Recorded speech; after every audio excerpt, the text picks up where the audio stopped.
Hey mamas, welcome back to my channel. If you're new here, my name is Cynthia. I am a homeschool mom to 3 little ones ages 6, 4, and 2. And in today's video, I am going to be sharing with you 5 tips to keep homeschool affordable.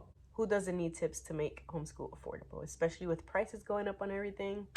The cheaper the better. But I do want to let you know that today's video is in collaboration with my friend Shauna from Homegrown Homeschool and Sharia from Sharia Maurice. Be sure to go ahead and leave that link to the playlist in my description box. Once you're done with this video, head that way so that you can get tons of other tips on how you can homeschool for cheap.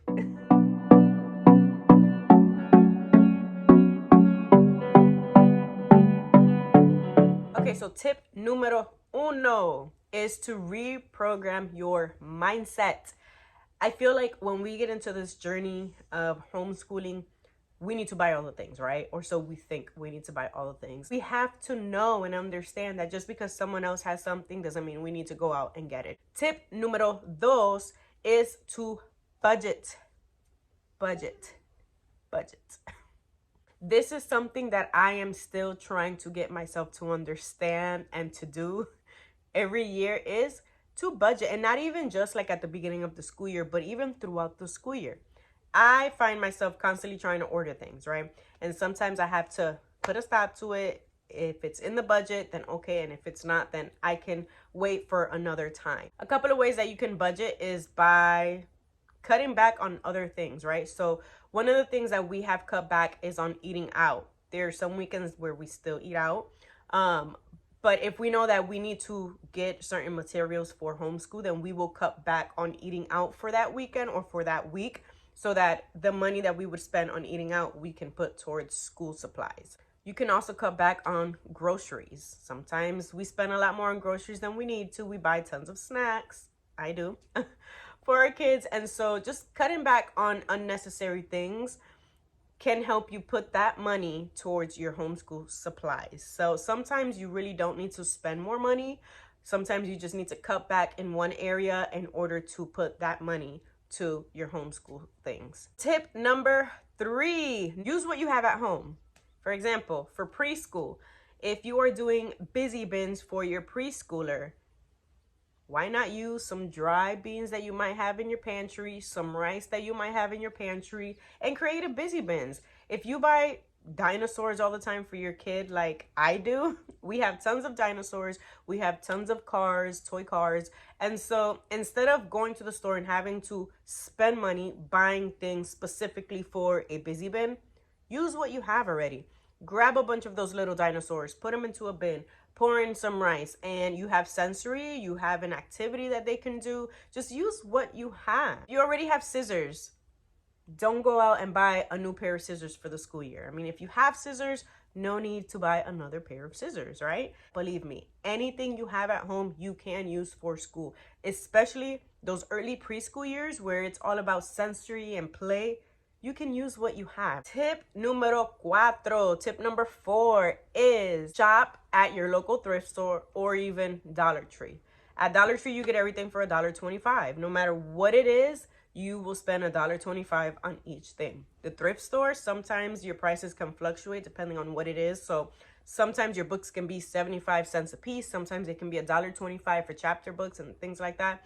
But use those stores. I tend to buy pretty much all of our school books at the thrift store and Dollar Tree. When I tell you that my kids love them, my kids love them.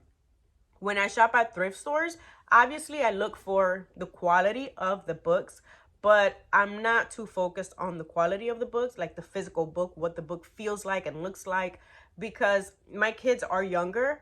So some time in our life, right, in our homeschool journey with the ages that I have, our books are going to get damaged anyways. So I have a 2-year-old who loves board books, and board books can be pricey, but they're very easily damaged as well.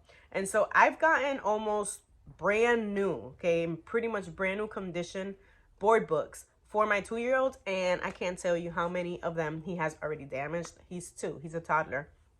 And so thrift stores are my go-to when it comes to books. Of course, there's different books, maybe seasonal books that I would want to buy online, buy brand new. But for the most part, our homeschool library has been built up from the thrift store and Dollar Tree. I love Dollar Tree. Dollar Tree, even though the books may not be like a name brand book or a known author, but the books are really cute. We have a couple of books that we absolutely love that we've gotten from Dollar Tree. So I would highly suggest checking out your thrift store and checking out your local Dollar Tree. My last tip numero 5, number 5. My last tip would honestly be to reuse things from one kid to another. Pass it down to your next kid. My oldest is 6 years old. She is in 1st grade now. My middle child is 4, so she's in between junior kindergarten and kindergarten. And so there will be things that I'm going to reuse. For example, binders. I don't like to buy binders. Most of the time I get my binders from Dollar Tree. Hello, saving money there. But there are binders that I have had for like 2 years now that I've just reused. We just pass it along to the next kid if possible. Anything that you can reuse with another child, do so. I am not that parent that has to have every single thing brand new for every single kid. No, if I have something that is good enough, is in good enough condition to pass down to another child, I will do that. I even do that with clothes. I have 2 girls. So whatever I can pass down that's in good condition to my middle child, I will do that. It saves me a lot of money. So those are my 5 tips on how to make homeschool affordable.